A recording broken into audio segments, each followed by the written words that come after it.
Hello right bags, it's Jade. Welcome to a Windbound video. I told you guys that I'd be showing you some gameplay, admittedly a few days later than I planned. Basically the reveal events that we had last weekend showcasing a bunch of brand new games coming to all sorts of systems had in it Windbound proper gameplay as part of the Escapist showcase. So this is the developers running through what you can expect when Windbound, a brand new survival game, comes out in August the 28th I want to say. But yeah, it gives a really good look, not just the trailer but actual gameplay, and we can actually get a feel for what the game will have to offer. And what I am finding is some really good stuff, some really formulaic stuff, smashing pots, getting certain resources, but it looks like with these resources you're going to be able to buy certain items or upgrade certain stuff as well, or unlock certain things. It is a survival game. It's got food in it which you need to manage carefully. You've got your health, you've got a resource craft and gather and pretty much be able to upgrade your ship, and that's one of the big factors we're going to go on to. I'm really happy with the gameplay though. It shows off a breadth of stuff that we're going to be encountering day to day. As I said, it is procedurally generated, this game, so we will be running around different style maps, so it's not every experience is going to be exactly the same, but it does look like a lot of the islands will kind of pop up looking very much the same sort of size or shape, and it will just be various different islands. So each island will have its own topography, its own unique biomes, and that's going to be something really important for replayability. It's also a roguelike, so when you die you will lose progress, or you will have to go through a new set of maps, and I think that's the way they've done it. You might not necessarily lose all your items or your upgrades, but you will have to go through a brand new island. So anything you've been doing on certain islands, it kind of will have all reset. This is an important part of the game. Setting off these totems or these altars will open up the map, because at the very first start there may only be 3 or 4 islands that you can go and explore on your ship, on your raft, and as you go along and unlock some more of these totems, it'll open up even more and you'll be able to explore and expand and come across, I'm guessing, harder areas as you get through the game. We also see a little bit more of one of the creatures that you're going to be fighting a lot of, which is the Gorehorn, which is kind of like an angry pig style boar character creature. So yeah, I like it. It's pretty simplistic. The art style is pretty. I like this art style. I think it's gorgeous. I think it's just what you need. It doesn't always have to be super realistic like a lot of other survival games. And it is meant to be an adventure game as well. It's not all just about survival. It's a nice mechanic they've put in, but very meant to be inspired by things like Zelda and other games like that. So it's about adventuring and that exploration. So you can see the ship and the raft. This is going to be the first version that you'll unlock, basically made out of very simple stuff, a few bits of grass and fibre, and you've got your ship. Obviously though, because it's the basic one, it doesn't last very long. It's very susceptible to damage, and you'll be damaged by a whole host of things. There's all sorts of deadly corals, big huge rocks. If it hits them it can take damage, as well as hammerhead sharks and maybe even some other bigger sea monsters. When your ship is destroyed, it's not like the end of the game or anything. You just simply have to rebuild another one, but obviously it is going to hinder your progress quite a bit, and who knows what you might run into. I'm guessing that's part of the coral. There's all different types, and obviously the storms will kick in as well, and here you can see it's quite calm. As we go into it a little bit more, we're going to see much bigger storms. The inventory system looks alright as well, looks pretty simplistic. You can see you've got the crafting and survival tabs underneath what you can make, so pretty much rope and a fire. And then on the right hand side you've got your inventory, your key items, so I'm guessing that's tools or weapons that will basically be your hotbar. Then you've got your held items, which looks like it's a bit more varied. Looks like it's got some sort of special type of arrow, and then we've got maybe a different type of arrow, maybe with the lasso, and then we've got other items like grass, stone, and it's pretty limited. You can only see 4, 5, 6, 7 slots for that. And then bag items, you've got a few more slots. It does look like you can go over on the bag items though, so you will be able to hold more than 7 items in your bag. And obviously in the gameplay we're showing that you can craft lots of stuff, including a sail out of grass, and you can just pretty much plonk it down. And it's nice little animations as well, and I do believe you're going to be able to customise your ships as much as you want. So I've seen a few GIFs and other little bits of media on their Twitter page showcasing that the ships or rafts can be made out of a variety of different stuff, not just grass, but it might be you have a different type of sail, you'll have a more reinforced boat or hull, you can even join up 2 together. So this is really the meat and potatoes of the game, where you're going to be crafting your stuff. Your ship is your base, it's what you're going to be putting a lot of your stuff on, and so you're going to be adding lots of gear to it. You're not going to be building traditional bases on land. As you go through each island, the resources do deplete complete, so they're not going to grow back, and that's why you have to keep progressing, keep exploring, and keep basically going across the dangerous waters. Now you can see the water's picking up a little bit more. We see a storm in the distance. There's going to be lots of that happening as well, and you can see it might go against you with the wind not going in the direction you want. You're going to have to pay attention to that. It's not a case of just go where you want and the wind magically works for you.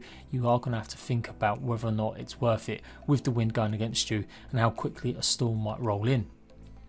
Another aspect is it's again not just point and go there. You've got loosen and tighten, so it does look like sailing features are going to be in it a lot more, and I like that. It means it's a little bit more complicated, it means there's going to be a little bit more of a skill threshold, and I think a game like this needs it. A survival game needs a little bit more structure, a little bit more complexity to it, rather than just adventuring around in a ship that doesn't have to worry about wind or how you control the sails.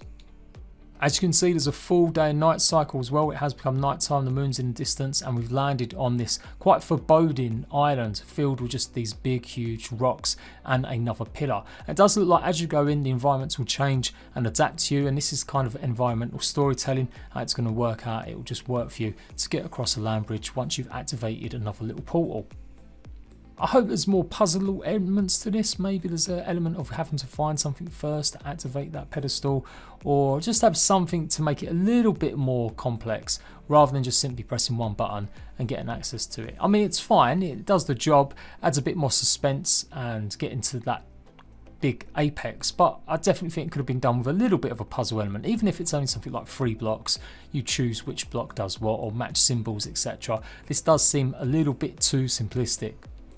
And again, we're getting closer now to it, and this is going to really ignite the story section. So as I said, a lot of it's environmental storytelling, i.e. you won't necessarily find loads of different cutscenes, but as you progress there will be a few certain ones, and they'll expand and show you a little bit more of the world and the story, and you may be trying to get back to your people, because the whole premise is that you've been shipwrecked during some storm, separated from your people, and you're trying to get back to them. You can see we've got some MacGuffins here with this little bit that's meant to go in, and yeah, it's a nice little touch, adds a little bit more magic to it, a little bit more mystery. Obviously it opens up and shows a little bit more.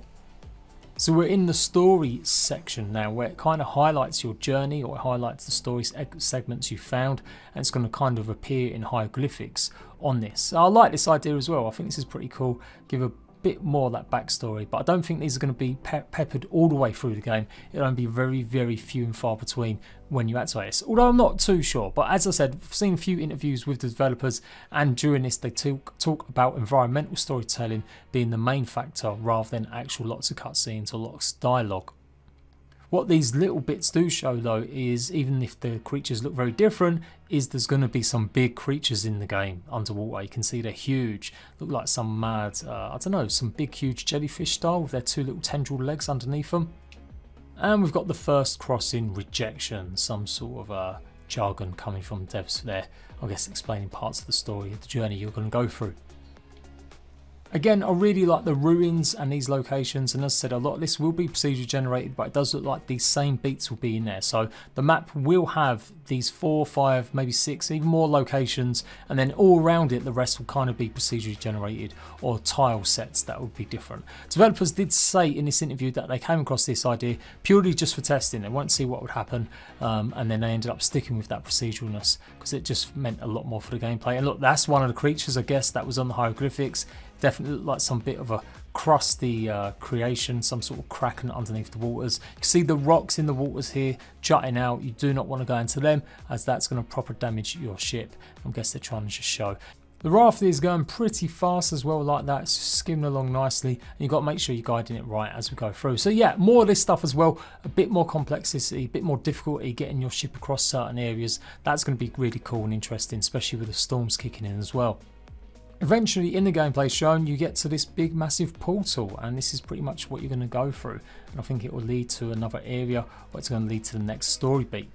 But also, more importantly, is the ability to choose a perk. So you make the offering, and this is where you've been gathering them little crystals from getting certain things like the pots and stuff. And you can see it's going to upgrade us, so we can have better swimming, or in this one, I think we'll be able to craft or run around a little bit more, I should say. So yeah, it's pretty cool. I like this idea as well. Find certain points, you'll be able to upgrade your character a little bit more and give yourself a bit of a buff.